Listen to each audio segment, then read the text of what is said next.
This one real fast, bruh. Let me pull myself off. I want to get some coffee. Here we go. The U.S. plus Puerto Rico and Washington, D.C. for a total of more than 50 cases. And people who were supposed to protect and serve were selling these high-powered guns and making a steep profit. Erin Couchy, who led this reporting, is here with me in Studio 57. She's a producer for CBS News Crime and Public Safety Unit. Erin, this is so mind-boggling that these high-ranking officers are getting these guns and then they're selling them to criminals. In essence, the law enforcement officers are criminals themselves. Right. So the key is that these weapons are usually deemed too dangerous to be on the street. So they're using their access to, as law enforcement officials, to gain access to things that otherwise wouldn't be on the market. They're saying, we need this for our official duties to serve and protect, but actually they're secretly turning around and they're selling. They're buying them because they're law enforcement officials, or they're requesting them? Tell me more. It runs the gamut. So there were 50 cases all across the country, and there were different ways they got it. Sometimes they stole it out of the inventory. Sometimes they were their issued weapons by the department. In the most egregious cases, there were battlefield weapons, and that requires them to go to federal regulators, ask for special permission to gain access to them. And just to give you a sense of what kind of weapons these could take out an armored tank. They could go through a building at the other side, hit a target 18 football fields away. They can take out a military helicopter. That's an example from a real case. We found an Iowa police chief in a 3-person police department. Town was the population of less than 800, and he had requested over the course of 4 years 90 machine guns to get access to. He'd gotten approval. It took until he requested a Gatling-style machine gun that's spewed 6,000 rounds a minute for federal regulators to say there's something fishy going on. He got greedy, bro. Into it. He's now serving a 5-year prison sentence, but he's totally unremorseful about it. He just says it's a business. It's not illegal to sell things in this country. And he's appealing his sentence because he just doesn't think it's a crime. Oh, this is a lot, he thinks it's a lot to take in, Erin. And when I'm looking. So there you have it, bruh. Dang. So is buying or ordering weapons to, because you can't get these weapons. You can't attain these type of weapons. Yeah, because you got to go through all the hoops and the federal shit, but they have like when we were just talking about this off camera, like when you have like a license, you have to buy the permit or the license to go buy these at these auctions, right? It's like, or you can't have access to this type of shit, right? It's the same thing for these police. They got access to this type of artillery. And they putting it in the orders and selling it on the black market, man. That shit is ridiculous, bro. 100%. And it's multiple states across this country. They said they're running the gambit. They running it. Come on now, bro. You had she said that some of them weapons can take down fucking tanks and in government helicopters and shit like that. Battlefield weapons is what the reporter said, bro. 100%. And you police officers is getting these type of guns into the hands of just regular people and saying that it's no problem with doing this type of shit. 100%. Even though this shit ain't nothing new. 100%. They've been putting the work in the hood, in the communities. 100%. But for it to get some light shedded a little bit more on what's going on. 100%. Like, bro. And then she said the police chief that ordered the Gatling gun, bro's not even remorseful for what the fuck he did, bro. He ordered a Gatling gun. That's one of them motherfuckers that spin and shoot a whole bunch of rounds in some seconds. You know what I mean? Like, what the fuck, bro? Bro, back in the days, allegedly, right? The homies that came up on hella police issue street sweeper shit, but it's like, man, where the fuck you think this shit's coming from? You know what I mean? Right. You know, talking about the ones where you put the thing in the side, you put the clip in the side, John. Just get the busting. Yeah, bro. Like I was like, oh shit, that's that police shit. You know what I mean? On now, bro, 100%. You know what I mean? Like, yeah, that's kind of crazy. I mean, you know, above the law, right? And then the lady, she's so like amazed by. She's like, so wait a second, let me get this straight. The police are doing criminal things. Yes, bitch. Yes, they are, bitch. Everything. Yes, they are. Yeah, facts. Oh, everything. Peacock said, "What's the name of the Nicolas Cage movie? Where he's the international arms dealer?" Lord of War. Lord of War. Oh, it's based on a true story. Good ass movie. Is that the bro that they just freed not too long ago? It might be, huh? The Russian dude that they had to. I think they let. He's he's a Russian American. They let bruh out when they let Brittany Griner out. They had to swap. Word. Yeah, I don't know what bruh name is. I don't know if he's actually. Yeah, I can't remember if he was like originally from Russia or if he was just of a Russian descent. But yeah. The Lord of, I hadn't seen that movie in a cool minute. Yeah, I remember the way they got him eventually was because like he was coming back on his private jet or whatnot, and he had the body of his dead brother because his brother got shot in Africa. You know what I'm saying? Where there was obviously he was serving hella. Oh, that's the thing too. So he's like a big arms dealer, and he's serving like armies, like and regimes, and just hey, he's the Lord of War. If you go into war, I'm your guy. You know what I mean? And like Africa, like he had like he was in Africa, and the dude was like, I want the gold AK from Rambo. He's like, but from Rambo, but a gold version. You know what I mean? He's like, yeah, it could be done. You know what I mean? And then I remember a scene, they're just driving in the safari. He's just shooting the gun, shooting at people too. He didn't give a fuck. He was like, you know what I mean? He just did. This guy don't give a fuck. Yeah, he's selling wars to fucking warlords. You know what I mean? Selling arms to warlords. But then when he came back to customs, they got him because his brother had a bullet in him. You know what I mean? So then that was because they couldn't nail him. You know what I mean? They can never nail him with the guns. You know what I mean? Yeah. But then they nailed him with a bullet, and then ironically, it was the bullet that was in his brother. You know what I mean? That's crazy, bro. On everything. Yeah. Clock said, "Police are wild. Military has so many rules and check on power that the police on power than the police do. 100%. That's crazy. Police." We can't even get Gatling guns unless we are deploying, bro. Oh, everything. You got to get your that's where he fucked up, right? The guy is like, the moment you ask for the Terminator 2 Gatling gun, this motherfucking goddamn raised a red flag. Like, wait a second here. Man, that shit is fucking ridiculous, bro. I mean, the 90 machine guns, or what was it, 90 assault rifles, or whatever it was, and it's a town with a population of fucking whatever. It's like, that shit was crazy. Like 800, I think they said. 800 people in this town. Like, listen, I need enough to power a small army. And then that's like the homie that's making the rounds on the interviews, big homie CC. So like it's a viral picture of Rondo number 9 on the internet holding a bazooka. And that was real. But also motherfucking big homie CC, he say that it's shit that's in the hood in Chicago that's like that type of shit. Big super duper like type shit. Like really war like type. Yeah, running down on the ops with a bazooka. Come on now, bro. On everything. That shit is fucking ridiculous, bro. And like, I mean, even just like if a motherfucker had like even something like whenever you hear something like, oh, they got grenades. Word.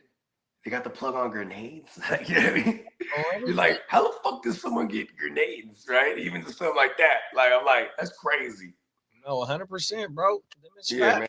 Be careful out there in them streets, y'all. And they've been and it ain't like it's nothing new. The powers that be, they make sure that it's access to that shit though. You know what I mean? 100%. That shit ain't. You ain't lying. I mean, this one's not alleged. That CIA shit. Remember, there was I forget what the name of the operation was, but they was bringing in all the guns. Yeah, from the cartel. The COINTEL. I think that was. There it is. It was something like that. You ain't lying. Mm-hmm. Yeah, they're bringing in hella guns and in exchange for drugs and shit. You know what I mean? Yeah, nah, them is facts, bro. Yeah, that shit crazy. You know what I mean? Yeah, because you got to make sure the cartel needed arms, right? It's like, and we needed some work. Yeah. Hey. And what come with the work? You know, scratch my back, I'll scratch yours. You know what? You know what come with the work? War. And then with you know war, what I mean? Motherfuckers dropping 100%. It's always been in place 100%. And here it is. That story was at the end of 2024. You know what I mean? It's still showing that, you know, they still doing their punk shit 100%. They don't want motherfuckers to they don't want motherfuckers around, bro. 100%. You know what I mean? And that's why motherfuckers got to be on their toes. And look at us, 2025. You can't get us, cocksuckers.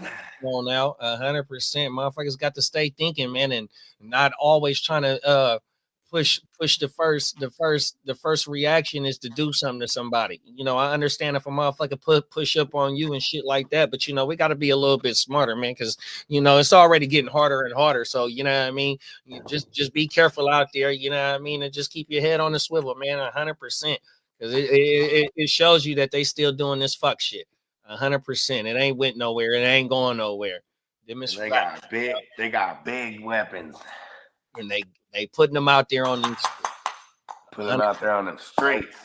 Oh my mama. No offense, but they need to raise the standards to become an officer. Not just the academy should have a higher standard credentials. Come on now. Yeah, maybe even like a certain level of IQ, even to be a police officer. I'm not saying that we have dumb police, the majority. I'm just saying like there should be some extenuous psychological evaluation round the clock too, like periodically, like, you know what I mean? Make sure we don't have no fools that are low key crazy out there policing shit. You know what I mean? Fox said, and this is crazy right here, and this just furthers the fuck shit that they doing, and that's only for special forces. Regular army can't get them. Period. I'm talking about them Gatling guns, that big shit. Yeah. Like really, bro?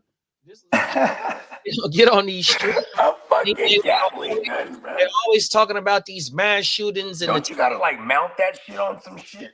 And bro, right. 100%. I mean, not everybody is Terminator 2 from, you know, a killing machine that could carry that shit. This shit crazy, bro. Oh my mama. It just keeps furthering the point, you know what I mean, that they just continue to do this fuck shit, bro. And you know what I mean, it's showing that they don't want certain motherfuckers around, and we gotta just realize that, you know what I mean. I'll tell you this much: in the apocalypse, that's the first place that's gonna get hit up, bro. The police armory. Fuck it. We gotta get the weapons and the ammo. This is the first order of business in the apocalypse. A bunch of these officers you see in these incidents give off that I was bullied in high school. Now I'm taking it out on you, abuse of power type stuff. 100%. Hell yeah, I've been roughed up by a bunch of them motherfuckers. Come on now, 100%. In the 90s, they started letting the police buy military surplus at a discount, and that's when the police started looking more like military. Whoa. I mean, well, you remember what was that in the early 90s in the bank robbery? Yeah, the one in LA where they needed it to go hit the gun. Then these motherfuckers had the body armor with fucking fully auto things and hella ammo, and they took the whole PD on. It was like 3 of them, huh? Facts. And they just shot it out with everybody shooting at the helicopters, all this shit. Shit was crazy. They were like, okay. Yeah, look, we got to go down to the south, go to these little gun conventions, get it on the surplus. You feel me? Oh, my mama. Yeah, that shit crazy, bro. 100%. It just, like I said, that shit bothered me, bro. 100% about how these police, they getting access to these motherfuckers and, selling this shit for some pennies. 100%. You know what I mean? And selling it to the motherfuckers in the streets too, or like, you know what I mean? Yeah. Or if not even just the streets, just like you could be selling it to these organizations that are trying to like start some or cause some anarchy. You know what I mean? Yeah, and further in that video, I didn't, it was a little bit. I think it's like a 6-minute video, but further on in that video, they tied one of the guns to the passing away of a 14-year-old boy. I forgot what state it was in, but yeah, they 100%. So one of these guns that these officers sold illegally, that got into the hands of whoever it got into, end up tying it back to the death of a 14-year-old. Come on now. You know what I mean? Which, they don't give a fuck about that bullshit, and they're not held to the same standards as the almighty dollar that actually did the killing too, though. These motherfuckers is getting slaps on the wrist. They gonna get 8 years, 19 years, punk shit, for some pennies. But lives is being taken away. Motherfucking families is being hurt. You know what I mean? And it continually goes on. And like I said, the motherfuckers that's actually pulling these triggers and shit, the same motherfuckers that's getting these guns and selling them to motherfuckers, they not held in the same standards when they both had a day, even if they do had a day. 100%, shit crazy. So yeah, man, punk motherfuckers, it is what it is, bro. We just got to man, stay head on the swivel, bro. Head on the swivel, my mama. Real you know talk. what I mean? Hey, you know what I mean? 10 and 2, head on the swivel. Come on now. Facts. Nixon's war on drugs really pushed the idea of more militarized police. 100%. And Nixon and Reagan, all that 70s and 80s presidential eras, they knew what they was doing. Even in the 60s during Vietnam, when they was letting the heroin come in. 100%, man. That you shit ain't lying. To the fucking 6th. Then I was just watching the thing on the motherfucking Germans. That boy Hitler, he was giving his soldiers meth. You know what I mean? They had a suicide rate when they the term Dr. Feelgood, you know where that comes from? What's that? Because Hitler, he would have a doctor with him every day, all day, a concierge doctor. And this motherfucker would hit him up with everything under the sun. So it'd be like, oh, he's about to go do a speech. Boom, hit him with some meth. You know what I mean? And then it's like, boom, he's getting a little tired. He's getting a little tired. He needs to come down. Boom, barbiturates. You know what I mean? Like, this dude was loaded on drugs. And that fool carried a little woo-wop with him. And he had everything under the sun for him. You know what I mean? So, like, that's where that term comes from, Dr. Feelgood, because it was his doctor that was just keeping him doped up on everything under the sun. You know what I mean? Crazy, bro. 100%. And just imagine that. And this is the dude that's like, genocide. Like, this is the guy leading genocide, just on meth. Like, you know what I mean? Fired on up. On the TT, bro. Fired up off shards. Mama, shards. Damn, that's terrible. Little teeps of that shit on my mama. He said on the shard vards all motherfucking day. Clock got a damn good point. He said it's not that they don't want certain people around. It's that they want constant conflict to distract the people. 100%, bro. My mama. You ain't lying, Clock. And you know what I'm saying? And Clock, he knows. Yeah, that man. Look, bro, 100%. Yep, it's all about keeping the Clock is actually Batman. Right, facts. Peacock said it's about keeping the masses occupied and not raising questions. Come on now. Oh my mouth. I mean, look at this. We got these fucking drone things flying around. There's like quote unquote T attacks again. Like it's crazy. But like no, people was talking about like Kendrick in the Super Bowl or something, or like, you know what I mean? Or like there's some other shit going on, like with these fucking drones, man.